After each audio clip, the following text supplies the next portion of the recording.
Hey guys, Serac here, and today I'm once again mixing Time Thief with another archetype in order to make a rank 4 spam deck. This time, it's Lunalight, fresh off the ban list. Lunalight-Tiger is back. One of the decks I played first when I started getting back into the game was Lunalight-Orcust. I then did briefly play Lunalight-Time Thief with 3 copies of Lunalight-Tiger. The deck is really fun. It's really spammy. You get some fun interactions with cards like Slight Favourite Odd Lambda. And yeah, let's just get into it. So, for the Time Thieves, we start with 3 copies of Time Thief Winder. You know what this card does by now. I put it in so many different decks. You can detach material from an Xyz monster, special summon this card from your hand. If it's normal or special summoned, add 1 Time Thief card from your deck to your hand, except Time Thief Winder. Only use each effect once per turn. Normally you're going to use this to search out Adjuster or Retrograde, depending on whether you need Interruption or Follow-Up. Really good card. Very easy to summon. Can be normal summon, can be searched off Regulator, or can special summon itself with its own effect. Very easy to use, and obviously searches you Follow-Up or more interruptions. We have 3 copies of Time Thief Regulator. If you control no other monsters, tribute this card, special summon 2 Time Thief monsters with different names from your deck. This card is Rescue Cat.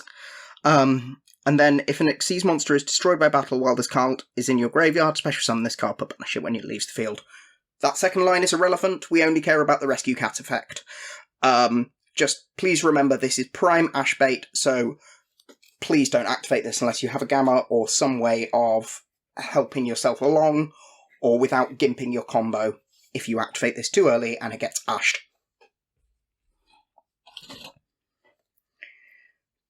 Two copies of Time Thief Adjuster. If you normal or special summon a Time Thief monster, except Time Thief Adjuster, special summon this card from your hand. If this card is normal or special summoned, send 1 Time Thief card from your deck to the graveyard, except itself. You can only use 1 Time Thief Adjuster effect per turn, and only once per that turn. That last line of text makes this deck so much more frustrating to play, but it's still a really good card. It's still another Time Thief name we can play that makes it worthwhile. It dumps a Time Thief into the graveyard. Usually you're going to dump the next card we get through. Spoilers, you've seen it before. It's Time Thief Bezel Ship. Or you'll be summoning this off Regulator, which will allow you to get your effect, and so on. Obviously, if you can get to the stage where you can search this off Winder without using your normal summon, and then you can special summon normal summon this and still get its effect. Again, lots of ways to use this card. It's just frustrating that it's not more open-ended by the fact that it has that annoying only once that turn. 1 effect per turn and only once that turn clause on it. Finally, for the Time Thieves, we play 1 Time Thief Bezel Ship. Tribute this card, attach 1 card from your opponent's graveyard to that monster as Xyz material, and if this card is in the graveyard, detach 1 material from an Xyz monster you control, special summon this card, but banish it when it leaves the field. Again, that's the most important part, the fact that we can extend using this card from the graveyard. So it's essentially a Time Thief Winder that detaches to summon from the graveyard rather than from the hand. Very easy to get into the graveyard with cards like Time Thief Adjuster, and so on.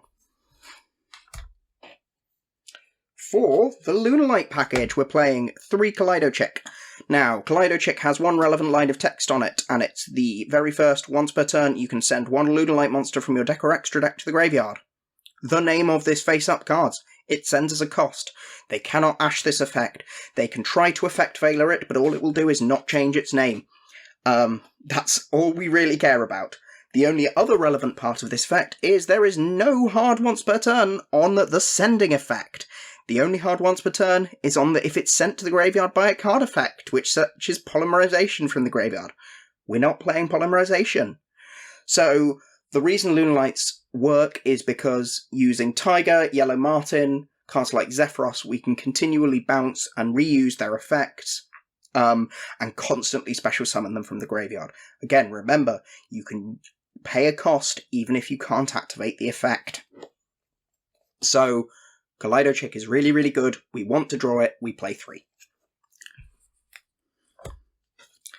The prodigal son returns, back from his unfair imprisonment on the ban list. I apologise for the German. essentially what it says is once per turn you can target one Lunalight monster in your graveyard and then special summon it in defense position. Its effects is negated and it's destroyed during the end of the turn. We don't care about its monster effect. That hardly ever comes up. Especially because we're only playing one Tiger now. It came up more often when Tiger was at 3. But I'll make sure that there's a translation on the screen for you to read while this card is there. We then have 2 copies of Lunalight Yellow Martin. Martin is one of your send targets with Kaleido Check. If it's in your hand or graveyard, target a Lunalight card you control except itself, return it to the hand, and then special summon this card in defense position, but banish this card when it leaves the field. If this card is sent to the graveyard by card effect, add 1 Lunalight spell or trap from your deck to your hand. Again, note, spell or trap. That says card effect. Time Thief Redoer Detaching is a card effect, not a cost. Bit of funky synergies there for you. So, we can use that to further extend. Other important thing to say is it cannot search the Lunalight spell, because the Lunalight spell is Lunar Light, as in 2 words, and this searches Lunalight, 1 word. Very relevant, a very common misplay when people play this deck. Everyone who has played Lunalight is guilty of making that misplay at some point, but just really, really important to remember that the Lunalight spell card, Lunalight Perfume, is not technically a Lunalight card. And finally, for the Lunalight monsters, we play Lunalight Emerald Bird. This is just, again, another Lunalight name we can use. It has a very nice cycling effect, and can also special summon its card that is banished or in the graveyard if it's sent to the graveyard by a card effect. Again, by something like Time Thief Redoer.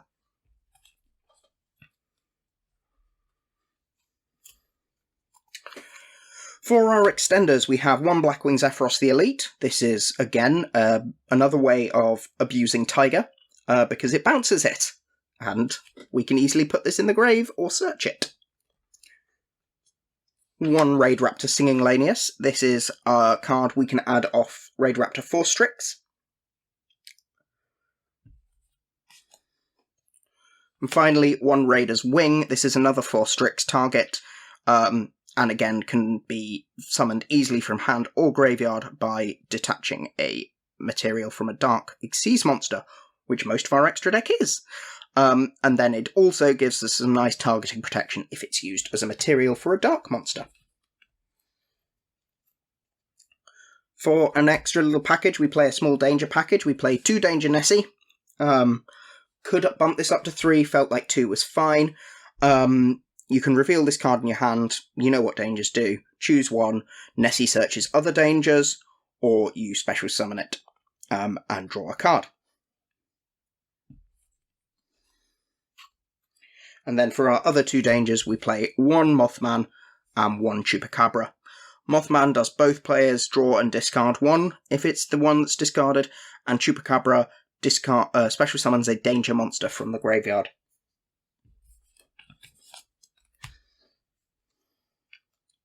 And then finally, to round out the monsters, we're just playing a Gamma package. We're playing Gamma because we run Cyframe Lord Lambda in this deck, which allows us to activate Gamma when we have spells and when we have monsters, and Redo It is a very nice way of activating Lambda's effect.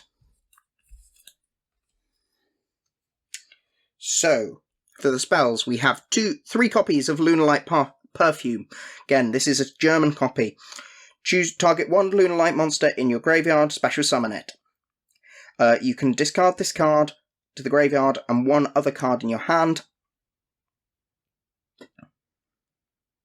Oh, no, sorry, you can banish this card from the graveyard and discard 1 card from your hand, and then search 1 Lunalight monster from your deck. So this is really, really useful search method for Lunalight cards. It's not once per turn.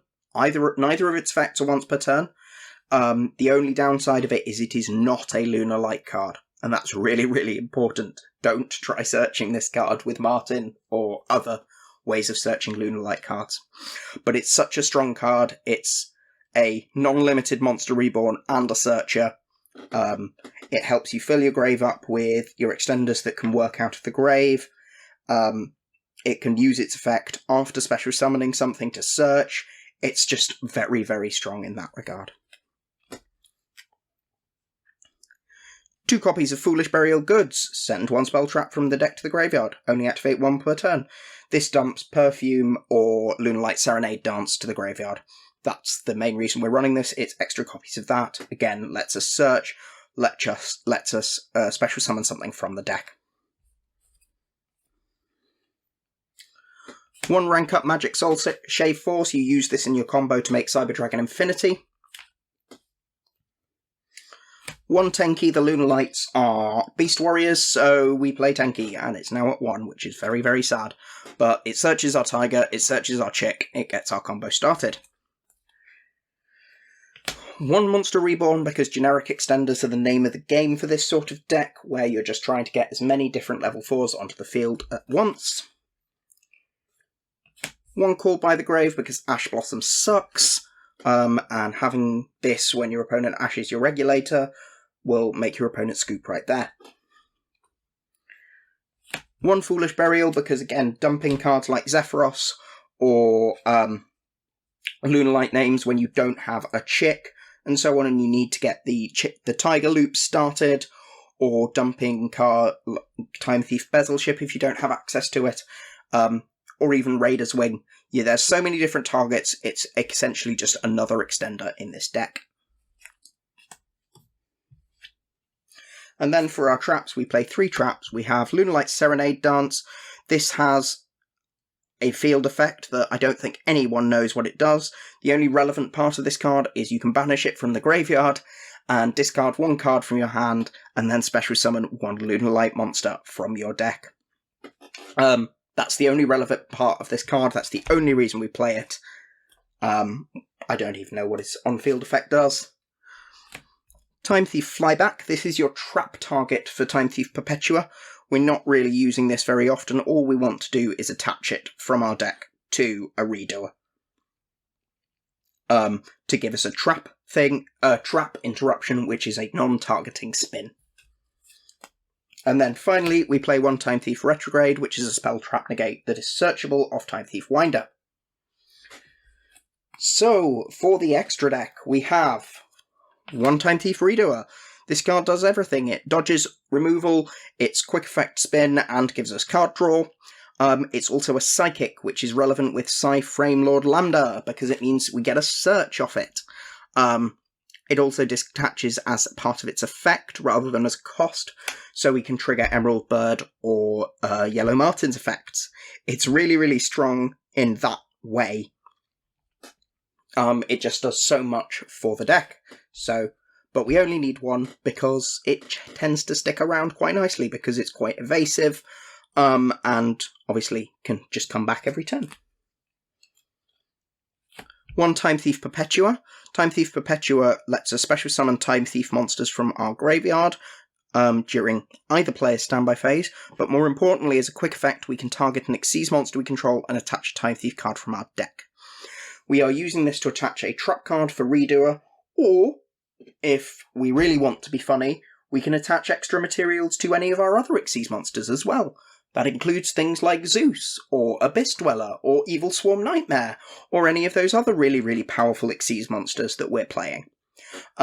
So it just makes that card extremely flexible, and lets us just push through extra games, because your opponent might not see that you have a second activation of Zeus that they didn't think that you had.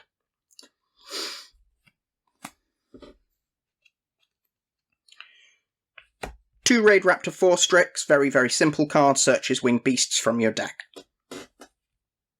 Mainly going to be used for searching Singing Lanius or Raider's Wing. We will get Zephyros by special summoning it with Raid Raptor Wise Strix. For our other rank 4s, we have 1 Tornado Dragon for spell and trap destruction. We have 1 Evil Swarm Nightmare for anyone who's playing Pendulum or Sword Soul, or anything that involves people that can't do stuff if their monsters are face down. Very, very strong card against certain decks, but obviously does not work very well against others. but it's very flexible, and we have space in the extra deck for it, and it's so good against those matchups that we play it. One Abyss Dweller, this card just ends turns against certain decks. Some decks just can't play through Abyss Dweller. Phantom Knight really struggles, and so on. It just stops their graveyard from working.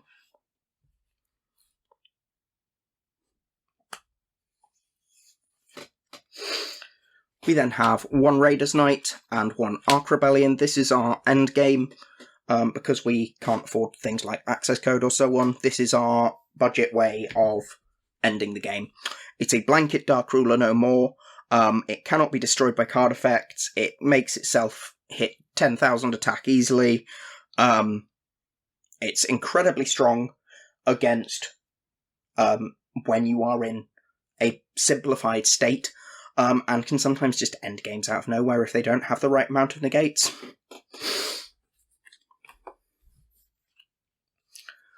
One Cyber Dragon Infinity, we use this for the Soul Shave Force combo. It just gives us an extra Omni negate.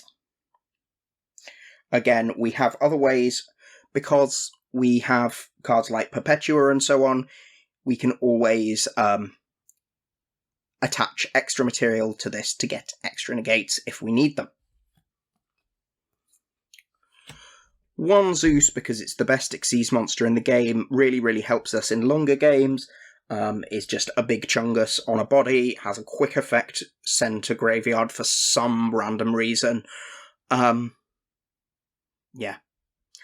And we can attach more material to it, which is hilarious when your opponent thought you only had one activation of Zeus and now you suddenly have two. Then for our Link monsters, we play one Frame Lord Lambda, which is any two monsters that aren't tokens, so every monster in the deck. You can activate the effect of Frame Gear monsters in your hand, even while you control a monster. That's the most important line. And then if a face-up Psychic monster is banished face-up while you control this monster, activate this effect. During the end phase of this turn, add one Frame card from your deck to your hand. This, in combination with Redoer, allows us to access Gamma from our deck and then use it with a monster on the field, which is so good for just allowing us to do that. Obviously, we can also use Gamma on our turn if we make this early in the combo, which gives us some protection against hand traps and so on. It just opens up so many avenues of play and interruption. Remember, you can always reuse a Gamma as long as it doesn't banish at the end of the turn, because Gamma can summon Driver from the graveyard. We then play one Y-Strix, two Dark-Winged Beast monsters. We're making this with 4 Strix and Singing Lanius most of the time. If it's Link Summon, special summon a Winged Beast monster from your deck in defense position, but negate its effects, and it can't be used as Link material. Fine, we're Xyz summoning it with it 99% of the time. And then, if a Raid Raptor Xyz monster's effect is activated, set one rank up magic spell directly from your deck, and if it's a quick play spell, it can be activated this turn. We're setting Soul Shave Force, we're then making another 4 Strix, searching our Raider's Wing or similar, and then we are using Soul Shave to turn that that 4 Strix into Cyber Dragon Infinity. This card is so strong in the right decks, but because of its strict summoning requirements and deck building criteria, it doesn't see that much play. But I fully expect this card will be a cornerstone of some broken combo when a new Dark-Winged Beast archetype comes out. And then finally, to round out the extra deck, we play one Frame Lord Omega, because making Omega on your turn is funny, and it means you get to rip extra cards out of your opponent's hand, so they're basically starting with 3 cards in hand. It puts your Driver in the graveyard, so you can search Gamma and then negate something again the next turn with Lambda. And it also beats face at 2800. So that is the deck. It's a really fun combo deck. You've seen my previous Time Thief decks. I love Time Thieves as an archetype. I love the rank 4 spam game plan in general. And the deck has ways to upgrade it, mainly involving getting cards like Pot of Prosperity, and so on. But the deck is really cheap at the moment. It's about £120. And if you enjoy it, more power to you. I have loads more decks ideas in my head at the moment, and I really, really hope you enjoyed that profile. I'm sorry I couldn't remember some of the German effects. I will make sure translations are available. And I will see you again soon.